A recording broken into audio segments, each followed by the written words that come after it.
Okay, I'll share my screen.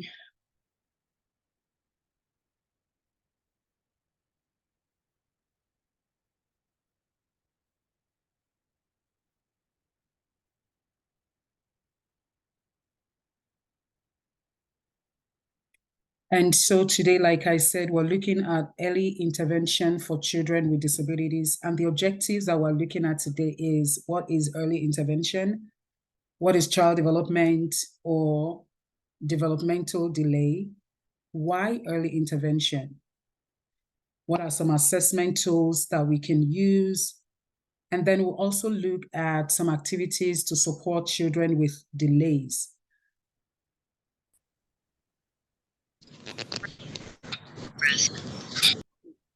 Objective. That's the thing. Right. I don't copy objective. Give me one moment, please.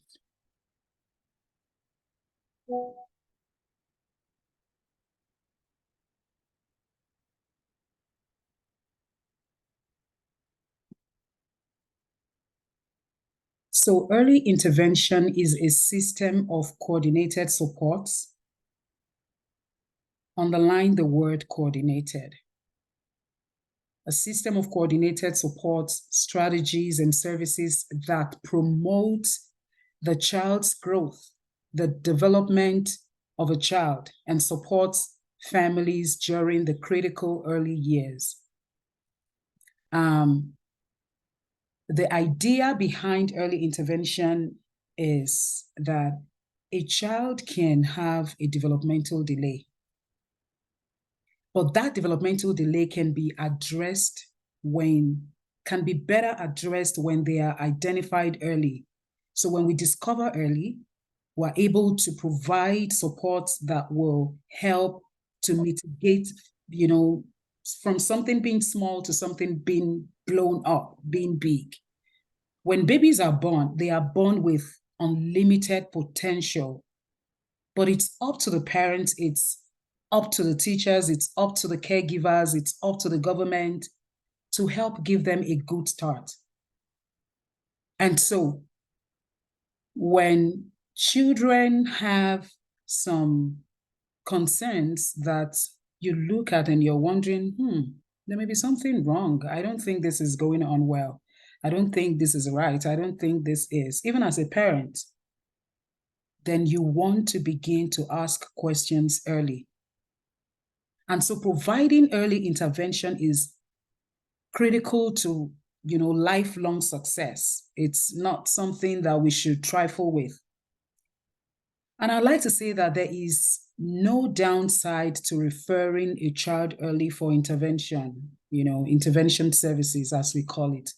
And research has shown that starting services early gives the child the best chance to learn and grow. And it can reduce the need for services later in life. In fact, it is more cost-effective to provide early intervention than to wait until a later time. It saves a lot. And talking about child development, it's a process in which a child grows through changes in skill development, following predictable time periods, or, if you like, developmental milestones. So there is a predictable developmental milestones that we have. So from birth to, say, 1 month old, the child should be doing this, to 2 months old, to 3 months, 4 months, and and so on. So these are predictable. They have been established. So when a child is found not doing what the child should be doing, and that, things that children of similar age are doing, then we need to ask questions. We need to speak. We need to begin to think of what to do. And so a developmental delay is a significant lag in a child's cognitive, physical, behavioral, emotional, or social development when you compare that child with established developmental milestones that I've talked about. If a child is supposed to be making eye contact and the child is not making eye contact, we might want to ask questions. If a child is supposed to be able to sit straight without slouching, and the child is not doing that, we need to ask questions. We shouldn't keep quiet. And developmental delay can occur in all areas of development, socially, physically, emotionally, cognitively, and so on. So, why do we need early intervention? Why intervene early? It is important to know that the first 3 years of a child's life are critical. As a matter of fact, a large percentage, even up to 80% of the brain by age 3 is developed. And so you want to begin to do the necessary things that you're supposed to do without delay, because delay can be so dangerous. Why early intervention? To improve developmental, social, educational gains for children who have disabilities. We want to be able to reduce the feelings of isolation, of stress, and frustration that families may face when a child has a disability. We know how it is not, disability is not something that anybody wants, and developmental delay is not something that a parent wishes for. But then at some point, something happens and parents find out, things are not going the way they are supposed to go. And so it's a new, it's a new realization for them. And that's not what they want. And so a lot happens when there's a disability, when there are concerns. Parents begin to ask questions, begin to feel guilty. Was it because of this? Was it because of that I did?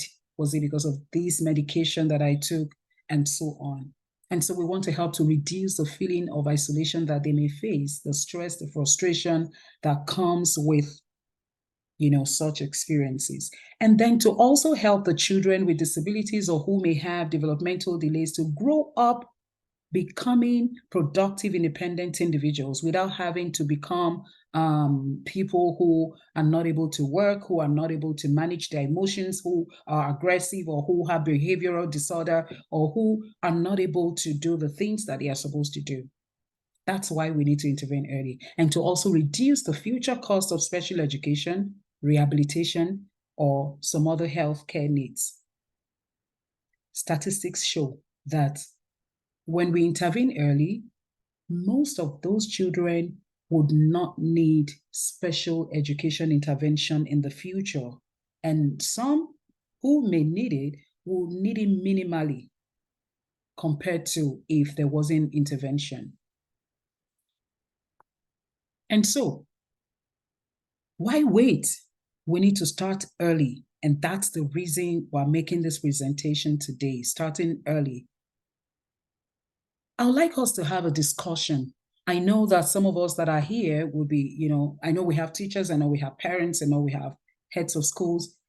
I want us to describe an experience when a family first approached you or approached your school about the concerns they have for their child with disabilities or with developmental delays, and they need support and they need services. What made this experience positive for you or challenging? Positive, difficult, or challenging? I'd like us to talk about that, and we'll continue. I would like to put us in a breakout room. Do we understand the question before we go? Before we go to the breakout rooms? And you can unmute yourself and respond. Do you understand the question? I want you to describe an experience when a family came to your school or approached you as a teacher, or you approached a parent and told them about their child, and how their child is not learning, and you think that there's need to do something about it, or parents And the brought. value for Bravo is going to be Boston. So, do we understand the questions? So that we, Yes, yes, we do. okay, Oh, yes, I do, rather. okay. Okay.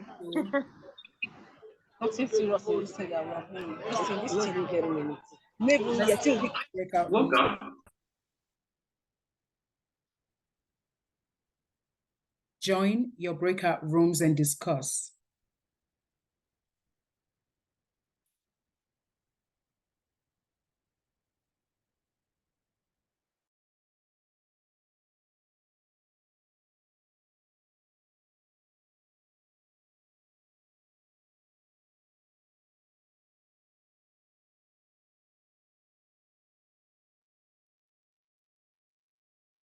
Can we all go to our breakout rooms for those of us who haven't joined? Thank you.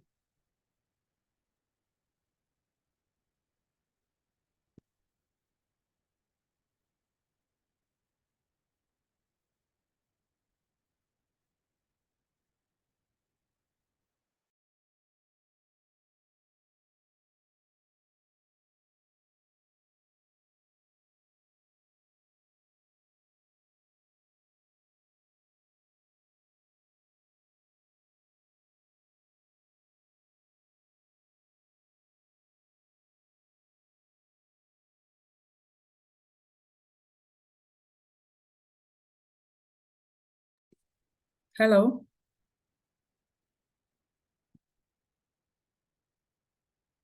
Hello. Deaf and special needs too.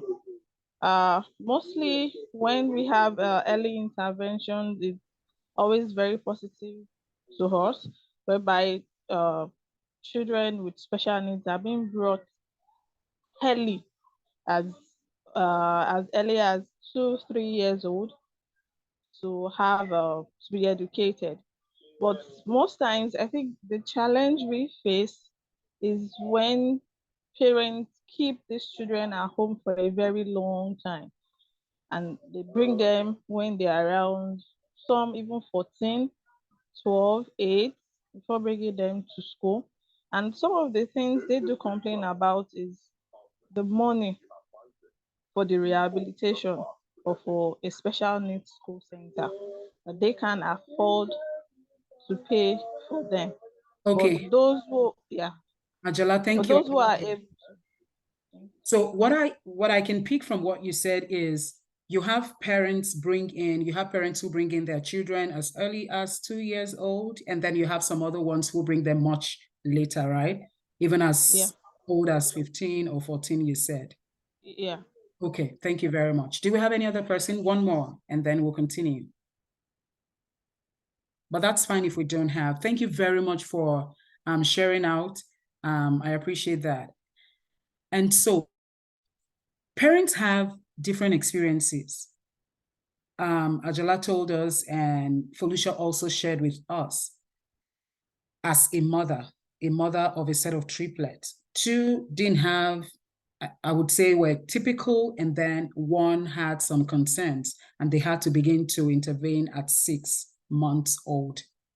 Now, I'm not going to ask you how or when you think is early. When do you think we should begin to intervene? Maybe I should ask, and anyone can just unmute themselves and talk. When do you think is early? Felicia had said 6 months, and she's a special educator, I believe. And Ajala had said parents will come around 2 years old, 14 years old. When do you think is early? Go ahead. Okay, so based on my experience, I feel as soon as you notice anything that you feel is of concern, you should start. Don't wait until, so for, like I shared, as early as 6 months, I noticed some things I felt were out of place, and then, I started to stress my doctors. Okay. So for me, once you note, yes, that's what I feel. Okay. Thank you, Felicia. And I want to underline what you said. You started to stress your doctors. Yeah, you needed to do what you needed to do. And Ronke Adeoye said, as soon as you notice any form of disability, you need to flag it. And it doesn't even, it's not yet like you haven't confirmed that it's a disability, yeah? You just have questions, you just have concerns, you just are noticing that this child is not doing what they're supposed to do at this time, following the developmental milestones. And so you're worried.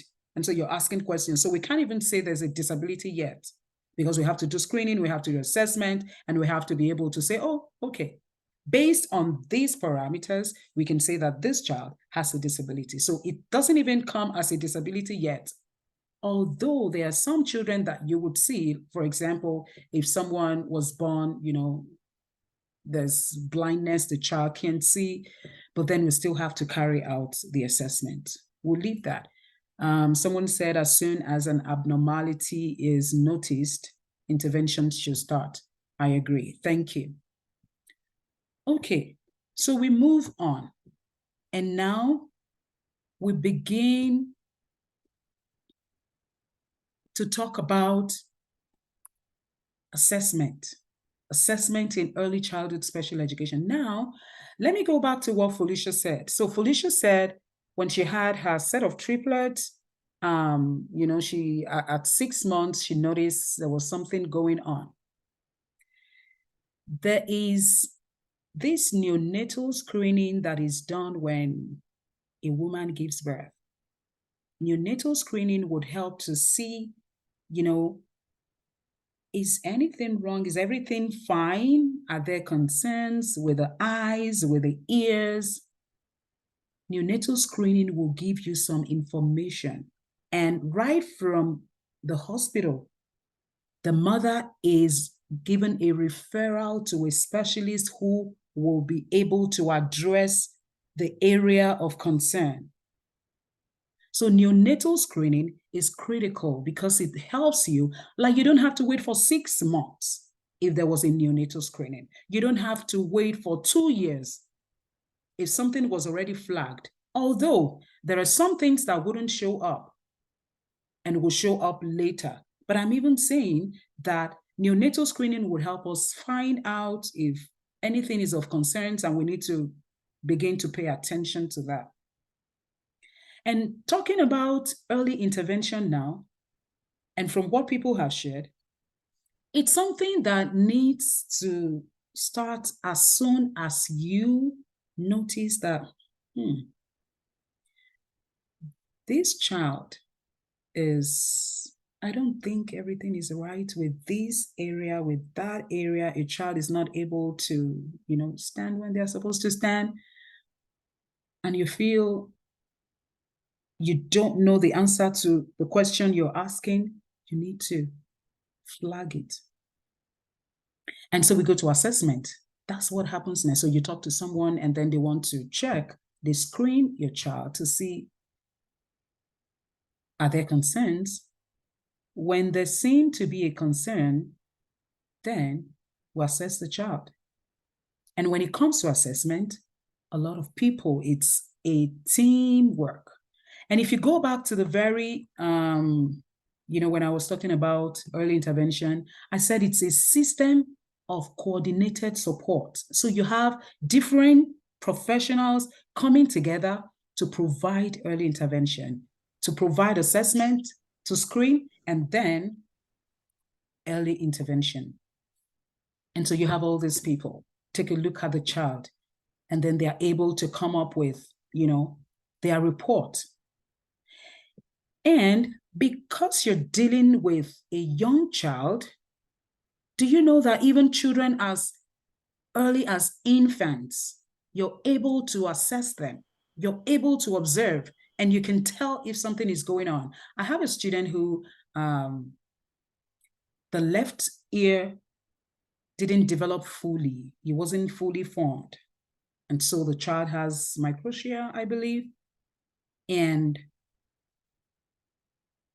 that child needs help.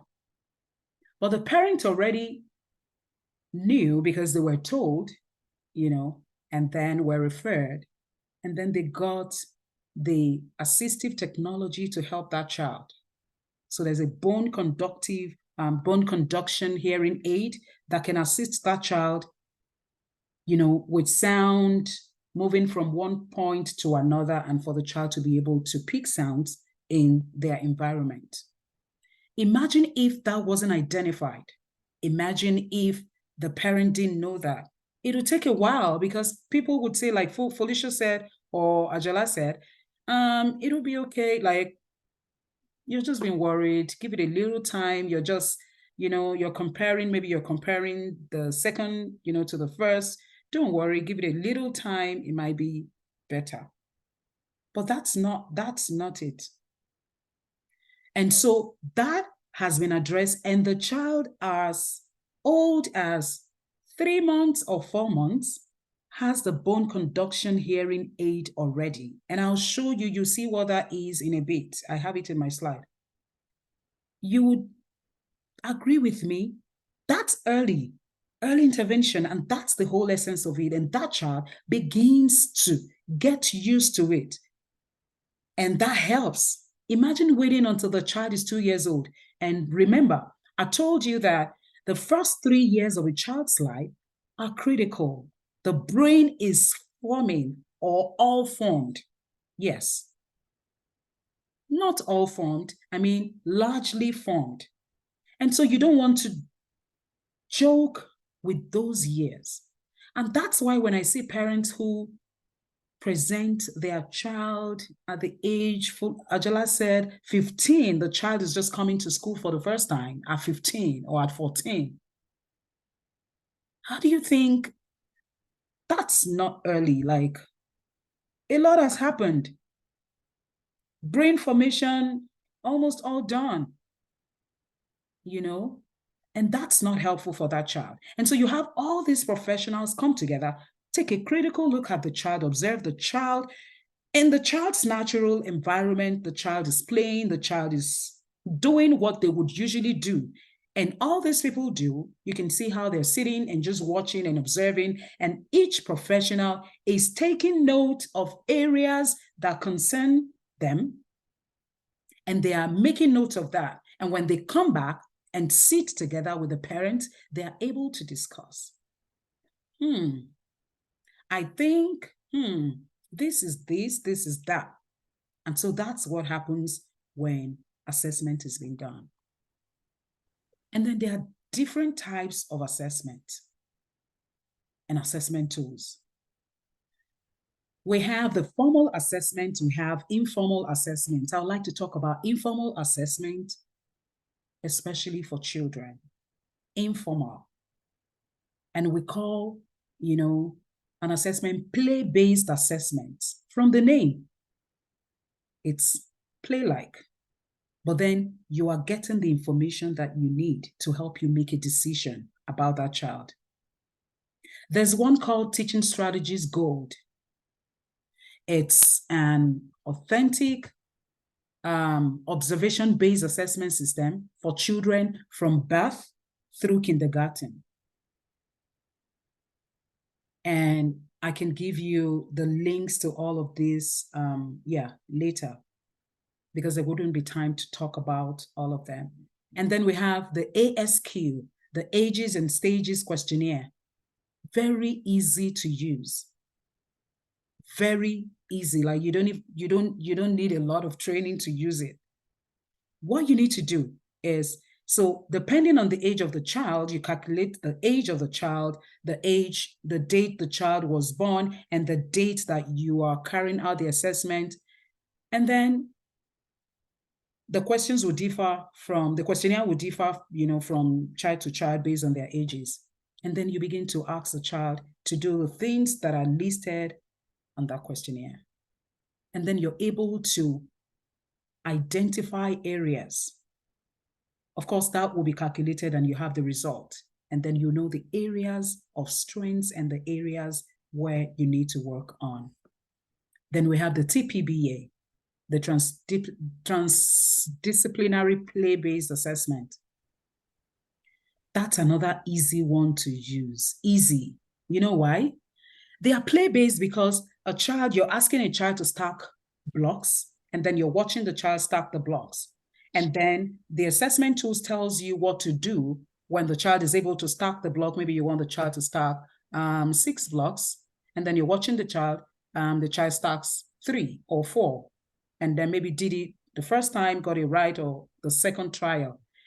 The assessment tells you what you should do when the child is able to do everything, versus if the child is able to stack only 3. And so you're guided and you're able to generate your report. And that helps you to work with that child.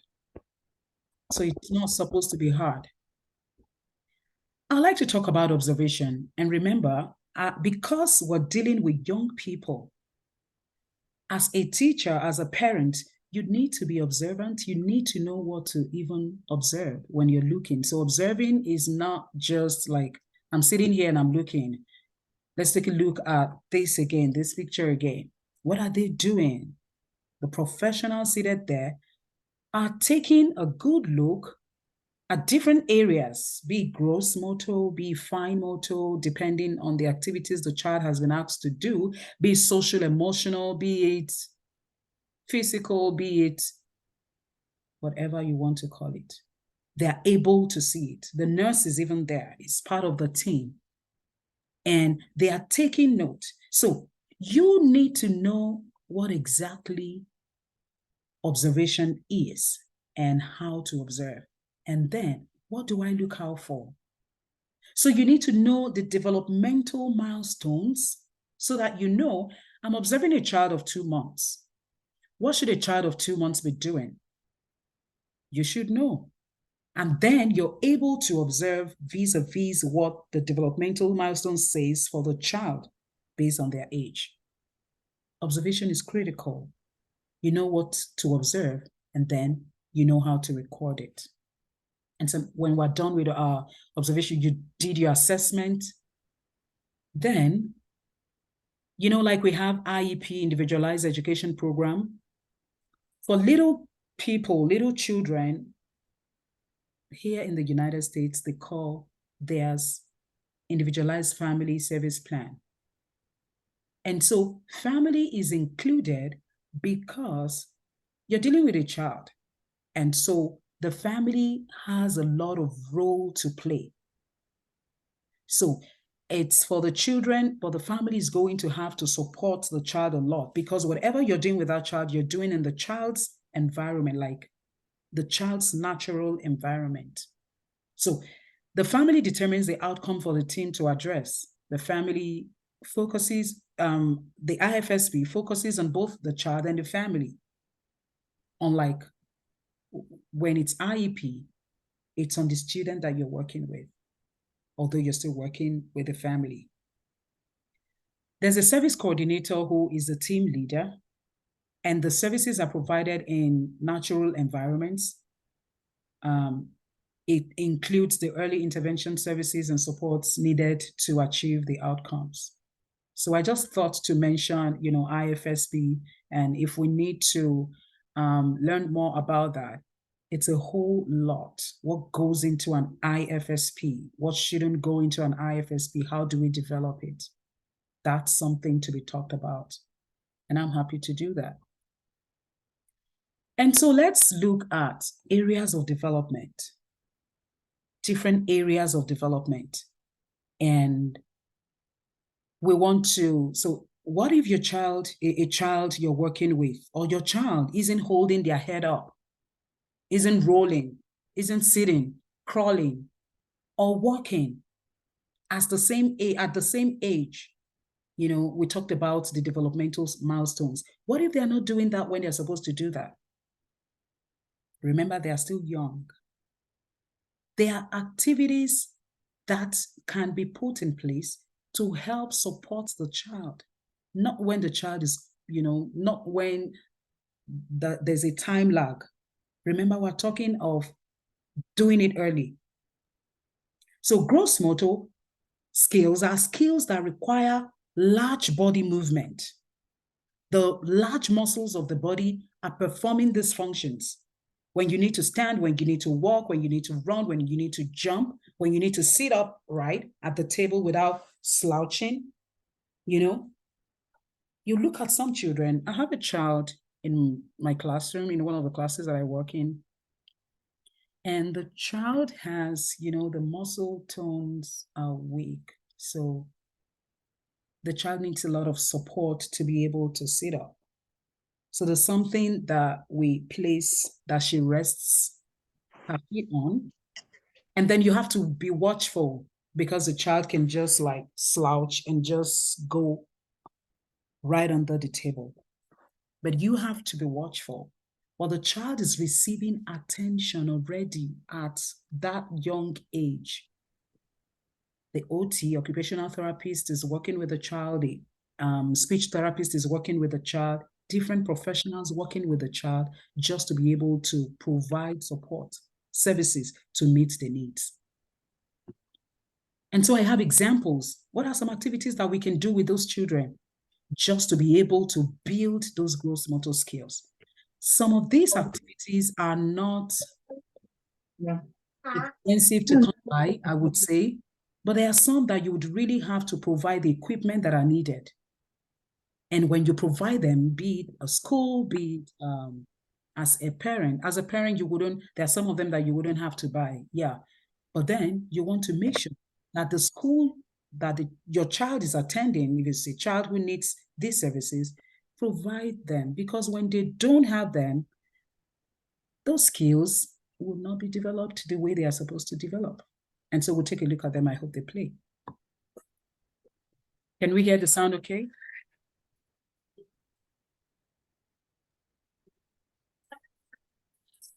Dr. Grace, we can't hear the sounds yet.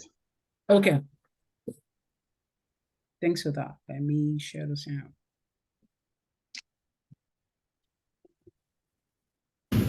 Let me let you hear.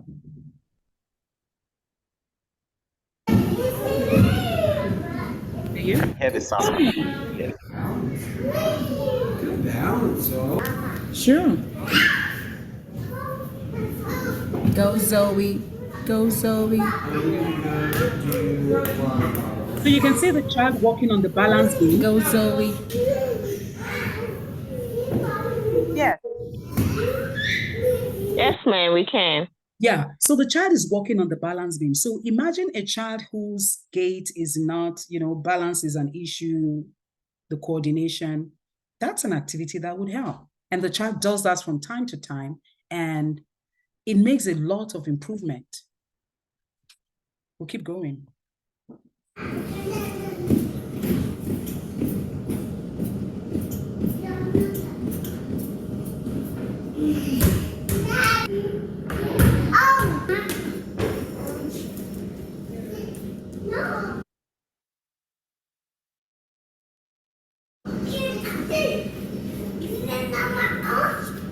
Remy, it's for sharing.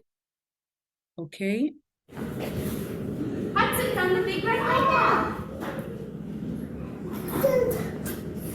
These are like 3 left. Just 3? Hey, no, where are you going?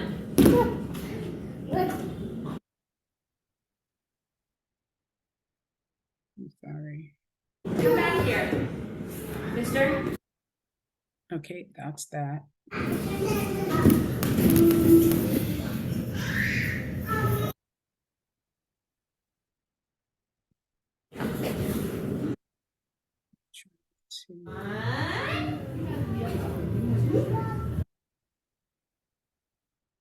Okay.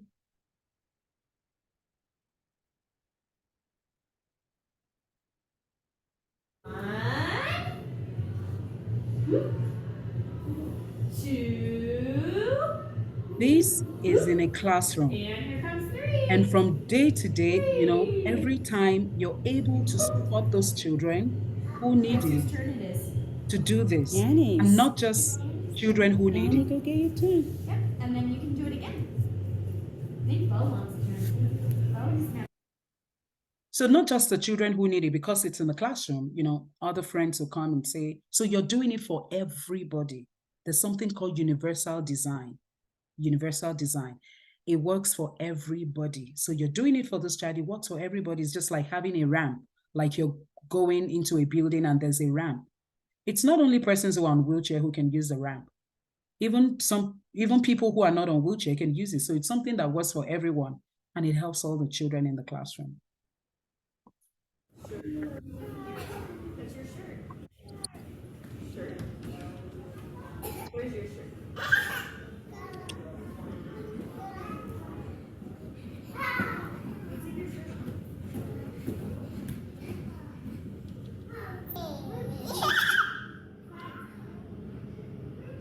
Go, go, go, go.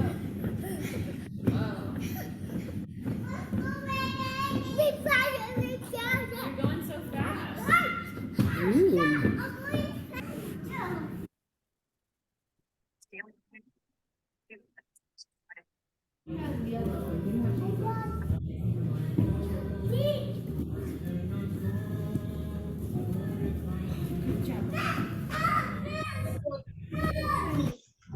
Nice.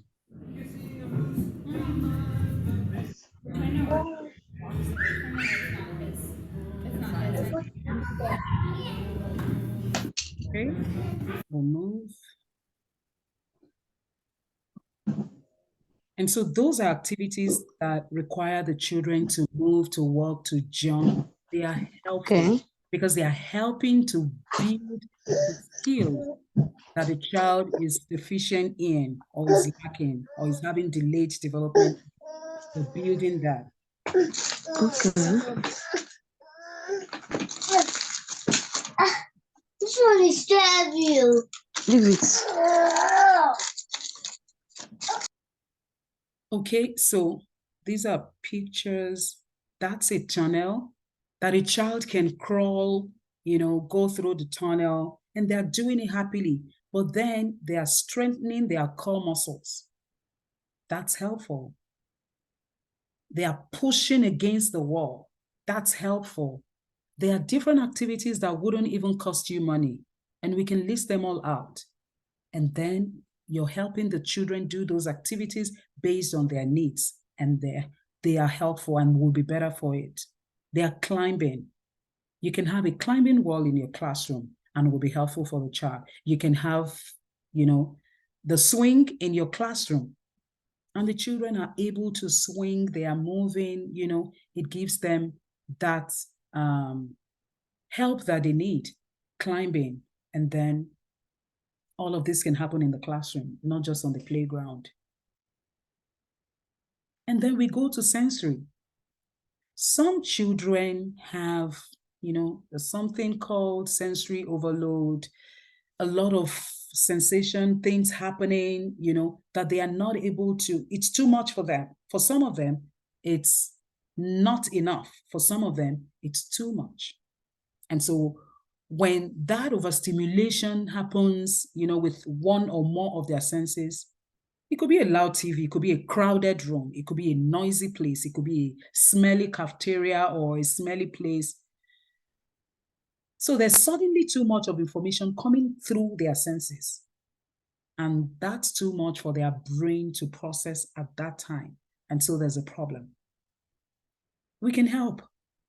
There's a cozy corner where children can sit in. And then you give them their fidgets that they can hold, and they're able to fidget with that, and it gives them that soothing feeling that they need to calm down. I don't know if you've been in classrooms where, or you have a child who, all of a sudden you're in the classroom and the child gets up and begin to run around and begin to, go poke other children and distracting the class. You're not going to be able to teach that class, meaningfully, and children make gains of what you're teaching. If a child is distracting, if a child is, will just snatch their book and just rip the book. You need to be able to know what to do and do it. And then you're able to teach, and the children will be able to make sense of what you're doing. So children who have that concern, who have that need, know to go to the cozy corner when they feel, and you can help them. Do you want to go to the cozy corner? Do you want to? And they're able to do it. So you see this child who is, let's see. Nice work, buddy.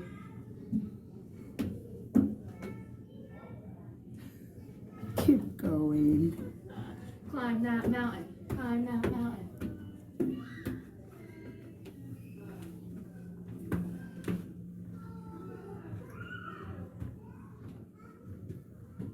All right.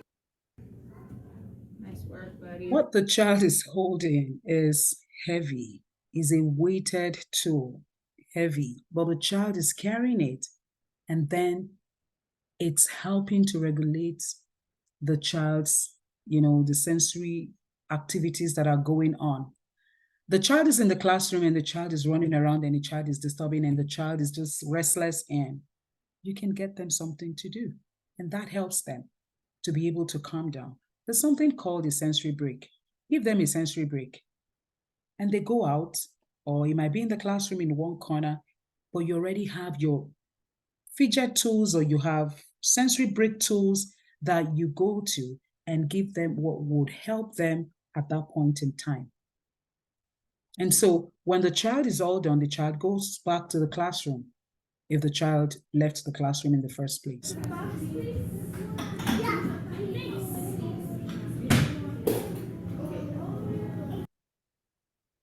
That's a chair band.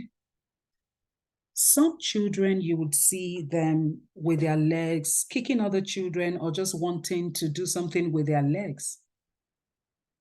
The legs are not sitting still, like on the floor or on the ground. And so that would help. So the child is using that chair band as a rest and is able to also just mess with it, but the child is able to focus better. So that's addressing that need.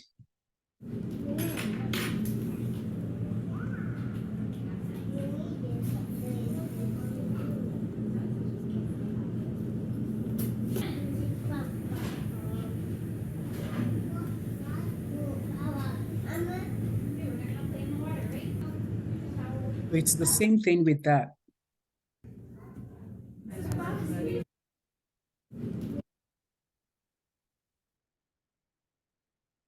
We can Okay, I'm do a gonna sensory put room, one in. and this is what we're Putting my seeing. hand in, but I can't get it out. And I have it like this, but I can't get it. Miles, can you get it out? So I have to say that, yeah, this is a sensory room, but what we were doing at this point in time, when we were in that room, wasn't like a sensory activity. We needed to administer the ASQ, one of the assessment tools. So we decided to go into the sensory room. That was where we had space and the children were doing what they were supposed to do. But I'm trying to say that we need a sensory room that helps them to calm down. There's light, there's, different shades of light depending on what your sensory room looks like. And there are a lot of materials there to help them calm down. So when a child is having that sensory overload happening, that's a place to take the child. And then you do that for some minutes, you get back to the classroom. Or you take all the children there, or you take them there in groups. So you're not just isolating the child and taking the child there, whatever works. Oh, it's That's another weighted ball. oh. Okay, I'm gonna put one in. So I'm putting my hand in, but I can't get it out. Oh, is he heavy? Can you try one more time? I know you are so strong. It's not a soccer. So that's helpful with the ball. And this is what the ball looks like. So we also have for fine motor skills. We have children who it's your ability to make movements using the small muscles in our hands, our wrists. So when we say fine motor, that means the child is able, for example, if the child is writing, the child is able to write legibly, engaging the tripod fingers, using them to be able to write well. Without, some children are writing and their hands get tired easily, and you're wondering why are they not able to write? The spelling is bad. So many things happening. Okay, and so if a child is not able to hold a pen, hold a pencil, draw, pictures and writing not neat, this is going to affect the child. The child is not able to cut using the scissors. The child is not able to use a ruler and other tools. And mind you, fine motor skills are skills that we need to do our daily tasks. So like getting dressed, brushing your teeth, you need that skill. And that's why we need to begin to intervene early so that that will make a difference. And I have some activities. Some activities are not like you don't have to spend so much. This is an example. So you have masking tapes on this table and you have children just peel it off. Remy found a red piece. Can you find a red piece? Ooh, there you go. Pinch, pinch, pinch. Good pinch. Good job. Yeah. Pull, pull, pull. Oh, you got There it. you go. You got it. Yay. Nice, Anders. Ooh, Remy Remy, found that was another so red piece. fast. You're all done with your snack? Do you want to come help with some tape? Oh, you got to throw it in the trash. Go, Remy. Some blue, some green. You got Almost it, there. Rem. There you go. Good Oh, look at you. Wow, Zoe. All the way down. Go, Zoe. Oh, do you want it here? I can move it out of the way. Emma, you want to come find some pieces Keep of going. tape? You got it, Zoe. Keep going. Do you need help? Do you need help with this one? Tape got kind of stuck on Okay. the edge, huh, Remy? The pink ones are a little tricky. Zoe. It's just as long as it's in the trash. Zoe. Do you need help with this one? No, you're all done with that one? If it's in the trash. This one? Yeah, go ahead. I can help you with this Pulling it one. off, it might rip the trash. There you go. And I can. And let's look at this one.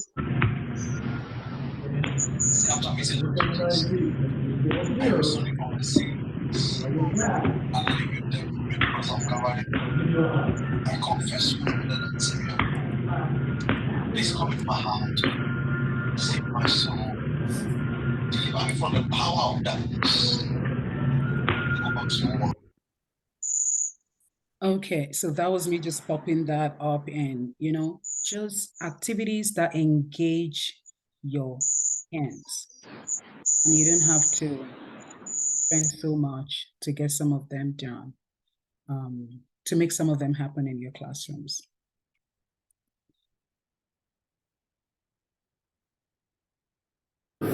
Yeah, let's go ahead and stamp.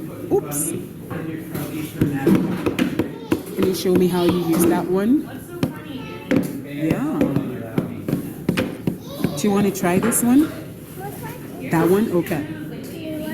Try. You can open it. Yeah, go ahead and open it.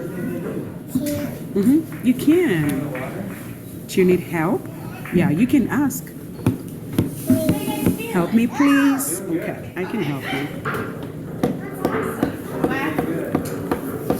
There you go. Remy, do you want to try it? Yeah. Stamp, stamp, stamp.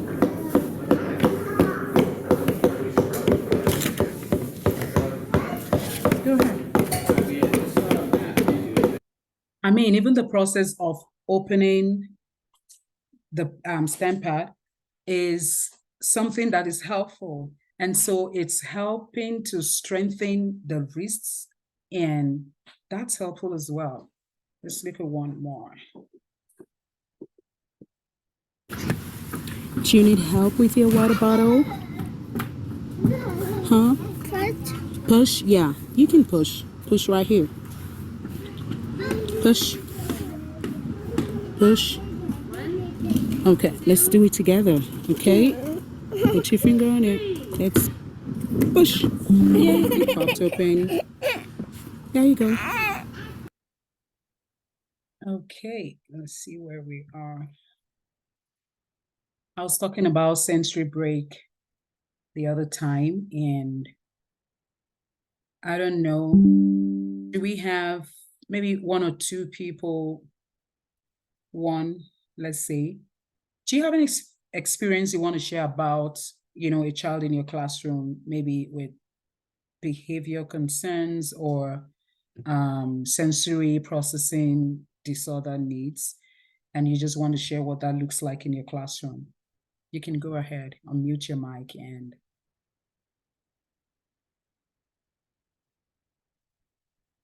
do we have anyone?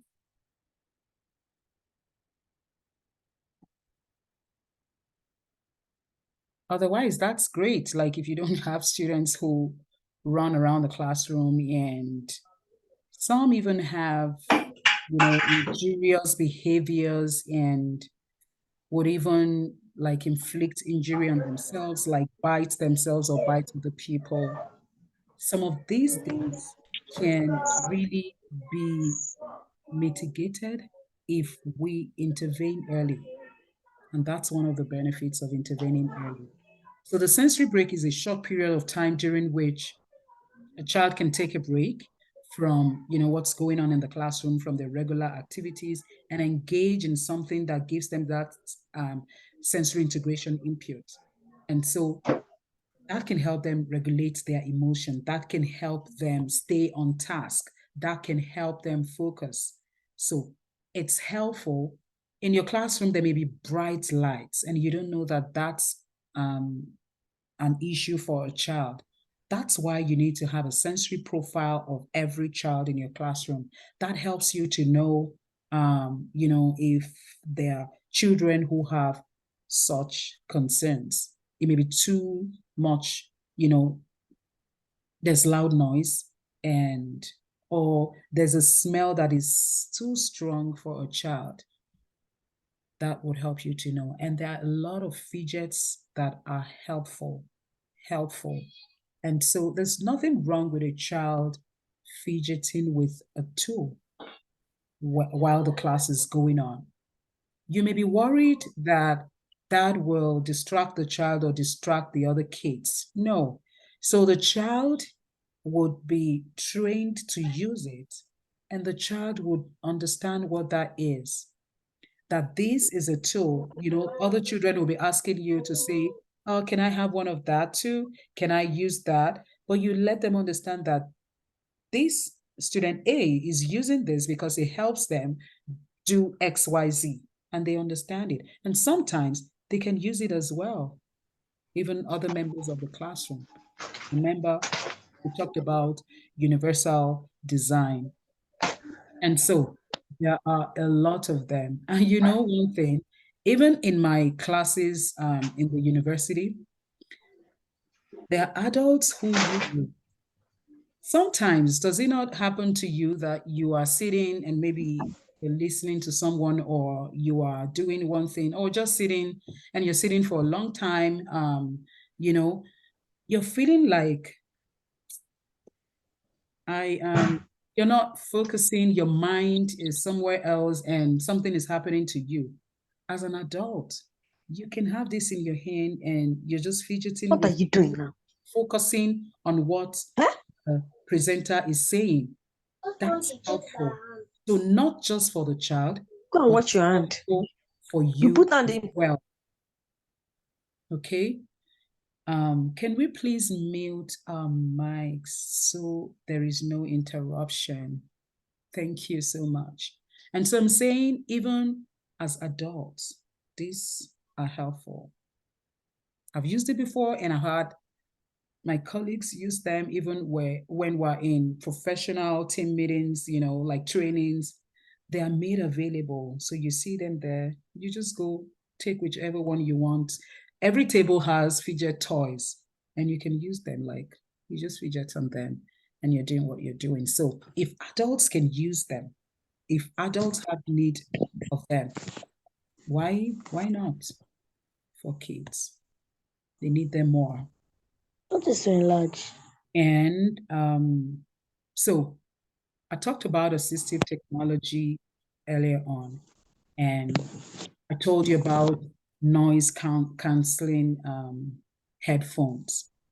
So there are children who are sensitive to loud noise, like they can't cope. So how about we provide them with the noise canceling? We have it like every class has access to it, and you're able to just hand it to the child when they need it. And the child, after a while, knows to go get it. Like if they need it, they go put it on because they need it. So it's an assistive technology. It's any product, any equipment, or any system that helps a child or a person with developmental delays or disability better manage their lives. And so whatever will make them focus in the classroom, they need it. I talked about the bone conduction hearing aid that a child needed because the child was diagnosed with underdeveloped left ear. And so the child needs it, the child has it, and that's helping the child. The child can hear, the child can. So that's something the child needs early so that the child is not missing out on anything and development is, happening as a child grows. So you will agree with me that all children deserve a nurturing, engaging, and high quality learning environment designed to support their unique needs throughout the critical formative years. And I said, birth to 3 years old, that period of time is a time you don't want to joke with. So if you have a preschool, you have a daycare center, you have a preschool, you are a parent, you want to pay attention to what's happening in the child's life during that time. It's a very crucial window that you shouldn't miss anything. And if you're able to identify something early, intervention would help to, give the support and services that the child needs. Hopefully, we have, people who are able to offer the services that are needed. Yeah, but we can also even talk about at some other time, where do we go to, like if we need services? Because I know, for example, in some states in Nigeria, so many parents will tell me about how they don't know where to go. And that's a problem. Like if you don't know where to go, you have concerns, but you don't even know who to talk to. Developmental pediatricians are people who would even, I talked about neonatal screening, they have a job to do to help screen and tell parents that there's a concern here, and you need to do this, you need to do that, and give you referral to places you should go. But then another thing is, like, I think it was Ajala who said parents complain about, I don't have the money, like, how can I afford this? For example, the bone conduction hearing aid that we just saw is going to cost money. Yeah, that's going to cost money. But in some other places, in some advanced countries, that can be taken care of at no cost to the parent.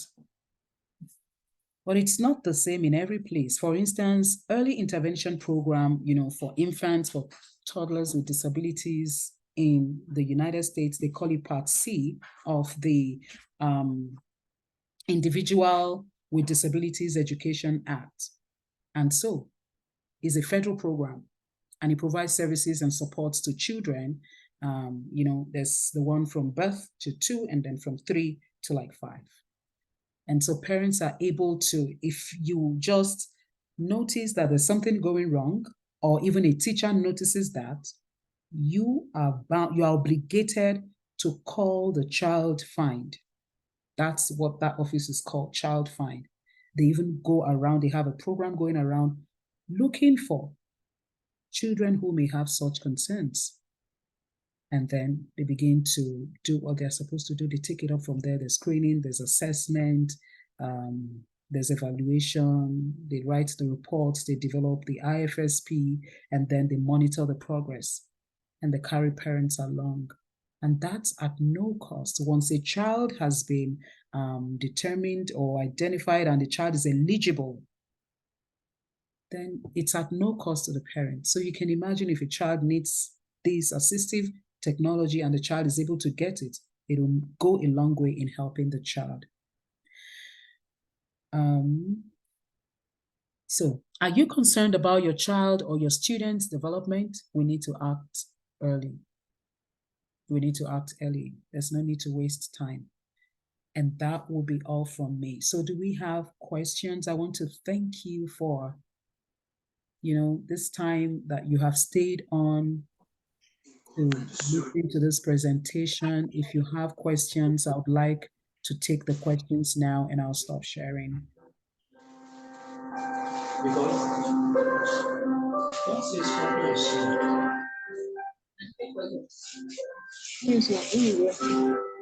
Hello.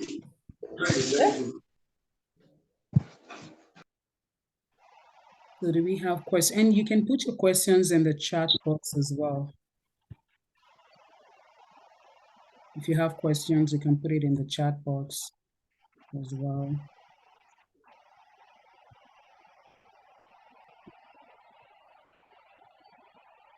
So do we have questions? Let me check the chat box. Sorry, good evening. Yes, good evening. This particular child is 3 years old. Mm-hmm. He can't communicate. He can't do what others are doing. He can't talk. So what do we do for such child? While some of his age mates, they can write, but he can't write. He can't even hold his pencil. So what do I do for such child? Thank you. Thank you for that question. So we have a child who is 2 years old, who can talk, who can... Sorry, 3 years, 3 years. 3 years old. Yes. Okay. So I would ask, like before now, what has been done? So did the parent come in with like concerns that the child have, that this child is not able to do this, or it was the teacher in the classroom who identified that, or the school? The child has been in the school before I come across this child. But right from all the time the child has been in that school, based on what the mother told me, the child is not doing anything. He can't even talk to the mom. He can't say mommy, good morning, or daddy. He can't even mention daddy or mommy. He can't even welcome them when they are back, at least running after the mom or daddy or mommy. This child can't do that. Okay.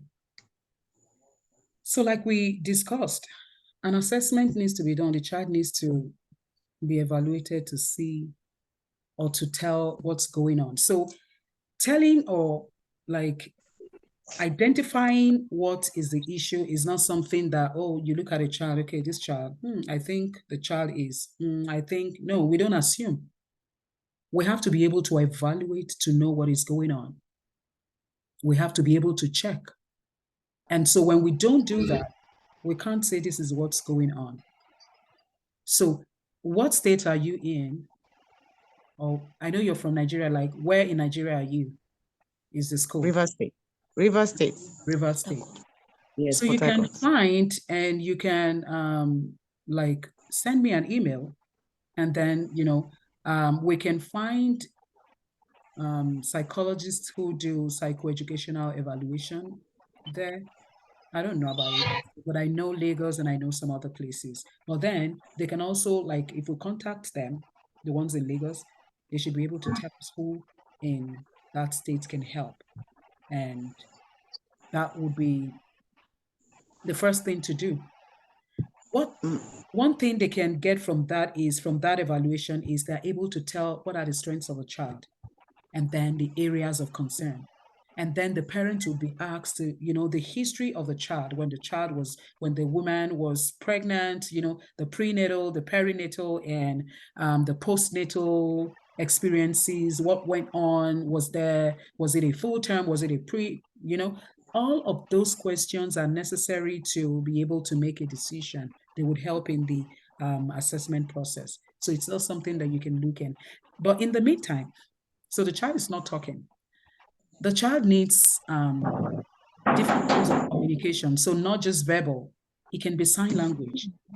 And that reminds me that on this call, we have a sign language interpreter who is catering to the needs of participants on this call who have hearing impairment. And so she's signing to them and they're able to pick that communication. So a child may need that form of communication to be able to learn, but the parents may not even have that skill.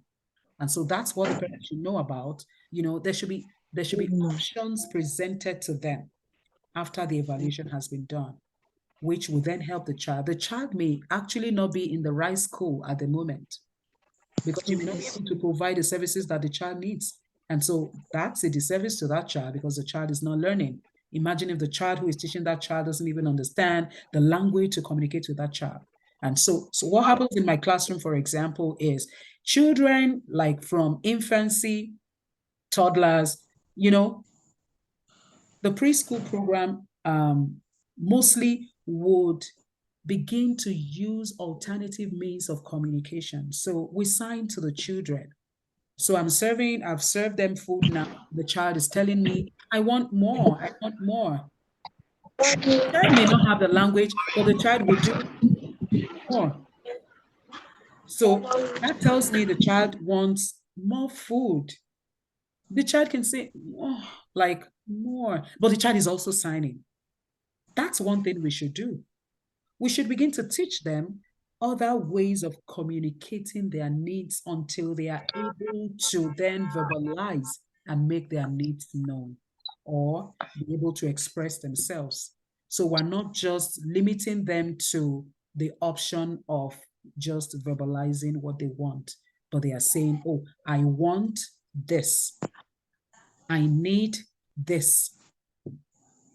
That would be helpful. So in the meantime, there's something called Pictures Exchange Communication System, PECS. Yeah. You can have PECS and you have all those, those visuals, and the child is able to point to what they need, or so you build it around the child's schedule, what the child does, and then have a visual schedule in the classroom that helps the child understand what's happening what happens after, visual communication is always helpful. So the child knows, okay, after breakfast, we are having circle time. After circle time, we are having group, one thing or the other, or we're going to the playground, or we're doing this. The child is able to know. One thing I didn't mention when we're talking about sensory for children who have sensory overload is we can actually take them on a walk. Take them on a nature walk. Well, depending on the area you are, just take them on a short, we talked about sensory break. Give them that walk break, like they just walk and they are able to clear their,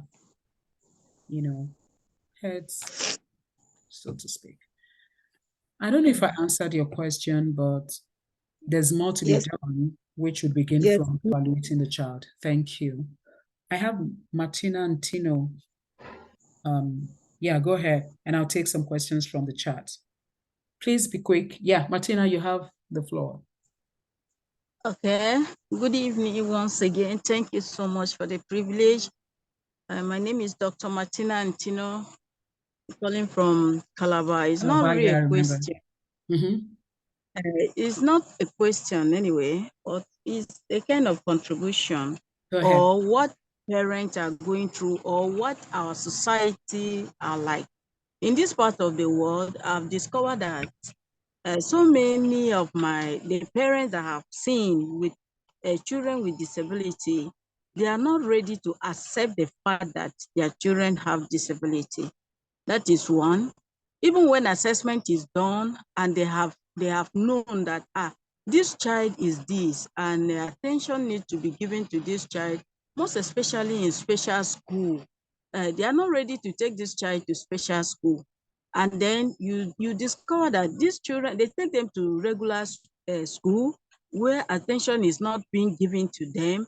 And you see that a child is in a particular class for like since pre-nursery, the child 1 year, 2 years, 3 years, 4 years, 5 years. This child is almost 10 or 11 and is still in pre-nursery. And the parents are not ready to move that child to a special school or integrated school or inclusive school that this child will be able to learn other things, other activities, even language. So these are some of the challenges that children are going through, because one, the parent, even though being learned, they are not ready to accept the fact that that child is disabled. And they don't want the child to mix up with other children with disability. That is another thing. Then another area again that struck me is that maybe they don't want to put their children in public school. They want their children to go to private school. And private school that cares for children with disability, exceptionality here is quite expensive, and they cannot afford it. So most time they fight between public school and private school, and since they cannot go to private school, they are not ready to take the child to public school, and they leave the child in the regular school, and the child remain there, and the child will not do well apart from just being in that particular class. Thank you. Thank you so much, Martina. I remember you. Thank you. And your concerns are valid. Number one, so you talked about, how parents are not, how they deny the fact that this is a disability, and, the disability is here. What can we do? Yeah, some parents are still living in denial. And that's why it's everybody's duty, like really, it's your duty to keep propagating, the gospel, so to speak, about disability. It's not the gospel, but you know what I mean? Like, we need to create awareness as teachers, as a parent who is on this call. You're on this call because you have that understanding that something is going wrong and you need to learn how to address it. What can I do? And so we need to begin to talk to parents. We need to begin to create that awareness. What I am doing, what JWSNI, Joy to the World Special Needs Initiative, as a nonprofit organization that I founded, by the grace of God, what we're doing is creating awareness, helping teachers understand what can you do, helping parents understand what can you do. And so everyone in their own little space, in your own little corner, needs to continue to create that awareness. It is not easy, even on the parents. Okay, I know it's not easy, but then we need to help them to understand. See, the more you delay, the more harm you're doing to that child. If this has happened, which is not something anyone wants or desires, yes, it takes a while, because imagine the dream that you have for this child is going to be this. You're already seeing the child doing this and doing that. But then all of a sudden, it's like your dreams are shattered and you're like, So that breaks a parent. That's not what you want. But then we don't want to stay there. Like, you want to be able to still help that child achieve maximally, become an independent and productive individual in the society. There is a training that I will be having, in no distant time. It's about rebuilding your dreams. As a parent, you need to rebuild that dream that you had. You need to now rebuild it, have a new dream. Now that this is here, how do we go from here? And so I understand that concern. It's valid. And it's not only in Nigeria, I must tell you, it's everywhere, even in the United States. Parents will tell you, they delay as well. But now you can't even, it's not up to you. If you have a child with disability, you have to bring that child out, and the child must get the services that they need. And because now, look at so if the parent speaks up, where do they go? You were talking about private schools that have, that provide services for children. Yes, they are expensive, but some parents can't afford it. So they are like, what do I do? Where do I go? After all, The government is not doing anything. So would you also blame them? To do a psychoeducational analysis, evaluation, to carry out that assessment that you need to do, you need money. And some parents can't even afford it. And that's why, as a teacher, as a parent, as a caregiver, as a professional who's working with a child with developmental delays or with disability, you need to know what is, you need to understand the developmental milestones so that when you're seeing something, you are acting right early. You're acting right early, and we're not keeping quiet and waiting for, another distant time in the future. That will be doing the child a harm as well. And so we'll continue to talk about it, and hopefully the news will go round and people are able to do what they're supposed to do. Excuse me. Someone said, I don't know if I addressed your concerns, Dr. Ntino, but thank you. If a child with disability is in a school that does not have the required specialists to develop him or her, what should be done and how can the school be of help to such a child?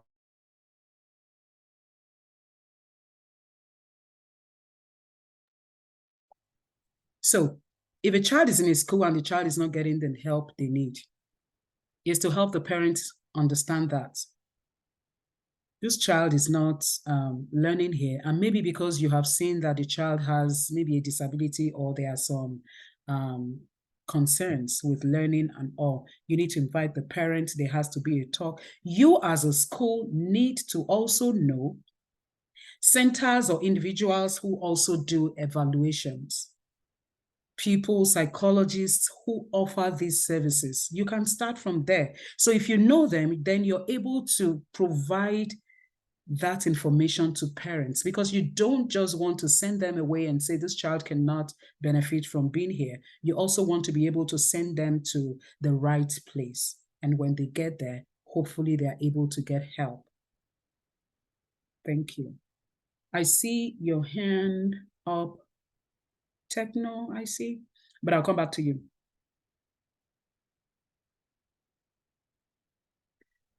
Someone says to talk about early intervention for children with speech delay. Yeah, so if a child is not making noises, a child is not babbling, a child is not talking, at the same age as other children, that's a concern. So where it begins is to have the child screened, to have the child assessed. And when that is done, then the child, the result will then help to come up with, what could be the problem? Some children even have, what is that thing called? Cleft palate? Yeah. And then a tongue tie or something. Yeah. Even as little as they are, you're able to identify that. Teachers have had to observe that and even call the attention of parents. And that was addressed. So as a teacher, you have to be observant. And so what happens then after assessment has been done is there are goals developed for that child to meet the needs of that child. As little as the kids that I work with are, they are getting speech therapy even at 2 years old, even at 1 year old, even as infants. They are getting speech therapy, they are getting occupational therapy, they are getting all the supports that they need, even as young as they are. So there is no age limit for that. How you do it is, what they do is, they are, in the child's natural environment, the same thing the child is doing, they are just there playing with the child and then helping the child to respond to them in certain ways. That's how to help the child. And so that's that. So speech delay, screening, assessment, and then intervention based on the goals that have been developed for that child. You're able to know where the issue is or what part of the body, where the child is having that struggle, and they're able to address it. I think this person said, I have a child that is always restless and hardly pays attention when teaching is going on in class. I think we addressed this when we're talking about how to help a child regulate. You see all those heavy balls, weighted balls, they are called, the fidget toys, sensory break, they are helpful. Don't see them as, some teachers will say, why would you, it's like you're indulging them. It's like you're just allowing them to have their way. And no, it's addressing what you're doing is addressing the concerns that they have if you do it rightly and if you do it when you're supposed to do it. And you help that child understand why you're doing it. It's addressing their needs. You're not indulging them. So those would be helpful. Someone asked if the recordings will be shared. Yes, the resources will be shared. And I believe for those of you who are here who attended the previous days, I sent out the recordings. I sent out the link to the recordings and then the PowerPoints and resources that I put together for you. I did send them out. So if you didn't get it, please let me know. For a child that reacts to drop off grains on him and that's not clear.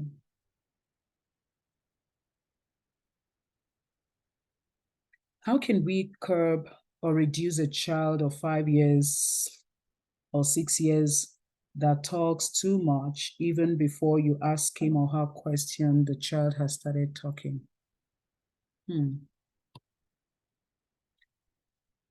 Bottom line, everything we need to do is to sit with the child, understand what's happening with the child, what's going on. Have a sensory profile for the child. Just have the profile of that child. Talk with the parents, ask them questions. Some things may be going on at home that you don't know about, and you need to know about them. Sometimes we need to have behavior intervention for the child. There's something called ABC of behavior. Every behavior a child exhibits is saying something, So what is the child saying? What does this mean? A is antecedent. B is the behavior that a child has exhibited, and C is the consequence. Before a behavior happens, something preceded it. So we want to know what preceded it. If a child came into my class and the child is, looking so gloomy and all, there's something that has happened. The child has been dropped off. I want to know what has happened. And I can't know if I don't have a chat with the parents. And that's why we have to have a good relationship with parents, because we need to work together to be able to help the child succeed. And the consequence of the behavior is what you see in class, the child. The behavior happens as a result of what has, preceded it. Maybe that thing happened at home. The child behaves. A child may just not want to do what you're asking them to do. And so that behavior comes. And then the consequence, how you address it. If you ask the child to get out of your classroom, the child, got what he wanted. The child didn't want to do what you're asking him to do, the task you're asking him to do, and then you send the child out of the classroom. The child got what they wanted, and that's not the solution. Like sending the child out of the classroom is not the solution. So we need to be able to have an intervention plan to be able to help that child. It may be you just asking that child, providing a support system for the child to help them know when this is happening. You can maybe show me this. You have 2 items and then, or you have 2 color bands or something that helps the child shows you this and it helps you to know that this is happening, and then you're able to immediately get to it before something serious happens. Okay, let me see. Yeah, that's all. I have a hand up. Can you please unmute and ask your questions and we'll wrap up now. Thank you for waiting. Do you still have a question?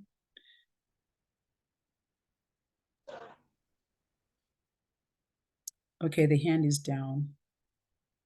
So does anyone have any other questions for us today? I want to thank you for